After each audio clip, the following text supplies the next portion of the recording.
This is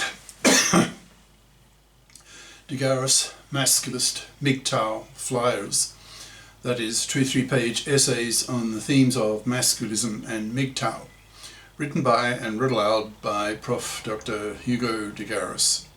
This is flyer number 730, entitled Masculism and AI, that's artificial intelligence.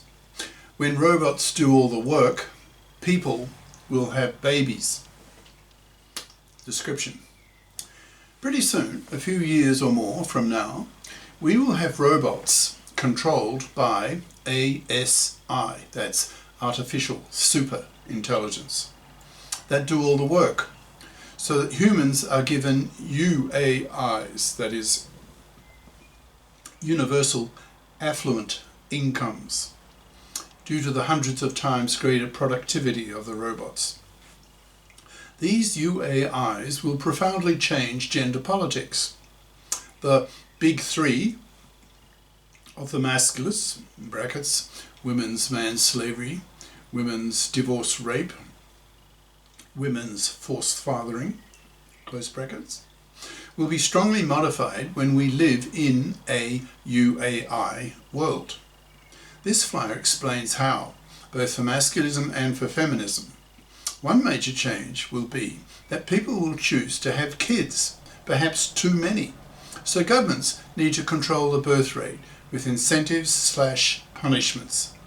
UAIs will solve the crash in the birth rate problem. Now the flyer itself.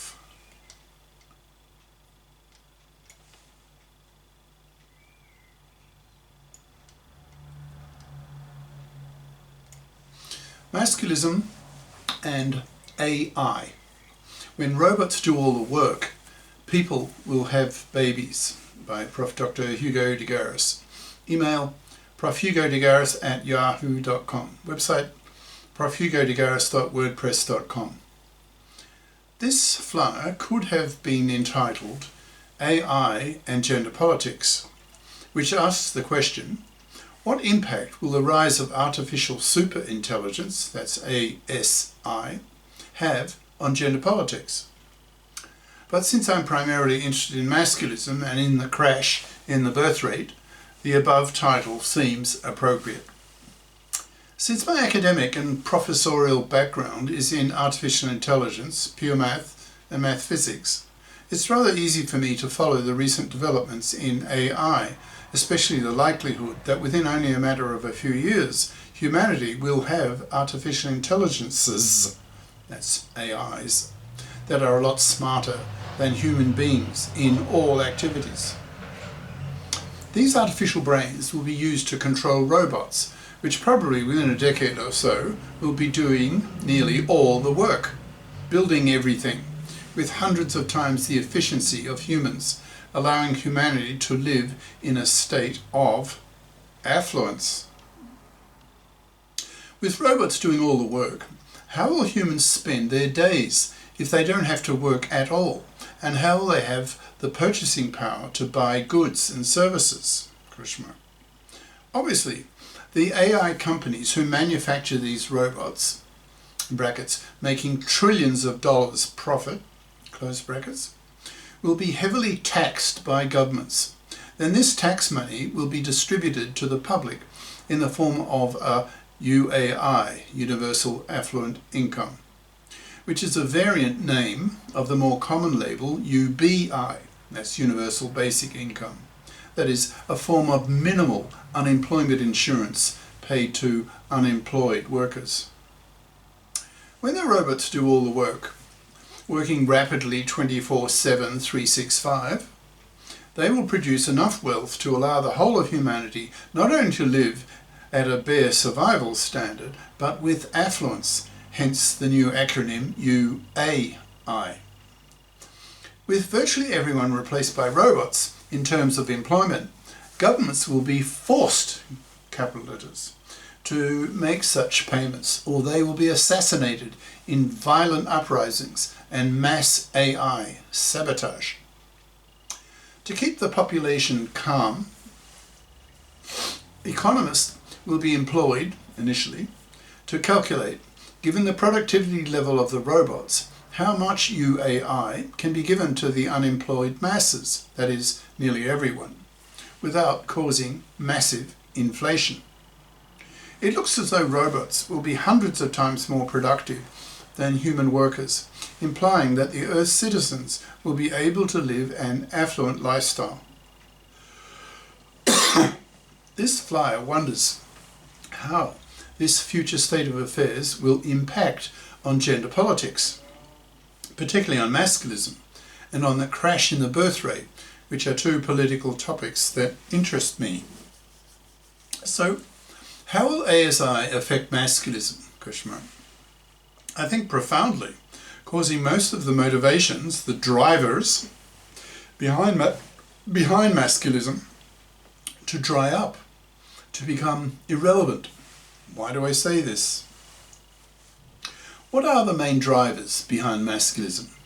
Two of the big three of the masculists, that is the worst three ways that women oppress men, in brackets, women's manslavery, women's divorce rape, women's forced fathering, close brackets, will be greatly affected, that is manslavery and divorce rape.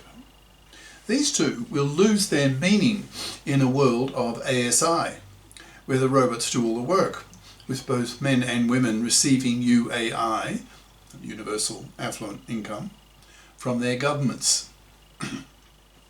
A person who receives a UAI is obviously a fit, financially independent person.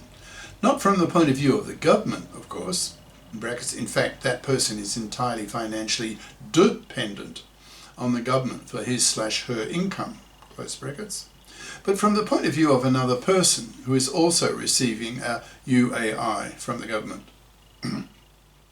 It's not the case that the first person must fork out some of his UAI to pay for another person, for example, a fluffy. UAIs will make all women non-fluffies. So from the point of view of men, UAI women are FIPs, because all women will be. So the concept of manslavery, that the masculists consider today to be the worst of all gender crimes, becomes irrelevant. Since we would be living in a world, in an effective FIP society, in which all women are FIPs, because they would be recipients of UAIs. A similar story applies with respect to the second main driver of masculism, namely women's divorce rape. In a UAI world, divorce rape will be a lot less odious for men. Divorcing fathers would not need to pay alimony to an ex-wife, since the ex-wife receives a UAI from the government. So financially, there's no loss after a divorce by a divorcing husband. There would be no halving of his income nor wealth to be paid to his ex-wife for similar reasons. Traditionally, a divorcing father often lost his house to his ex-wife so that she could raise her kids in it. That could remain an issue in a UAI world, so masculism would still be needed to ensure that custody of the kids remained joint by default. Anything financial would no longer be an issue when divorcing, since the woman, the divorcing mother, would be a UAI recipient, hence a FIP, so no longer dependent on the finances of a divorcing husband. As for the third major driver of masculism, that is forced fathering, the masculist fight against it would probably remain mostly intact. Masculism would still push for the maintenance of the it's paternity rejection right, in a UAI world. Being forced into an undesired paternity by a woman would remain as much a gender crime against a man, whether the woman received a UAI or not. I think it's fair to say that in a UAI world, the emphasis placed on today's masculist ideas would change. I'm guessing about half of today's masculist ideas would become irrelevant in a UAI world, but the other half would remain necessary. The masculist gender political ideology would not die away entirely. There would remain issues that masculists would need to fight for and maintain, even in a UAI world, in which the robots did all the work. Now, how about for women? How would living in a UAI world in which the robots do all the work be different from a feminist point of view? Similar arguments to the above would apply to women as well. For example, fluffydom would die out.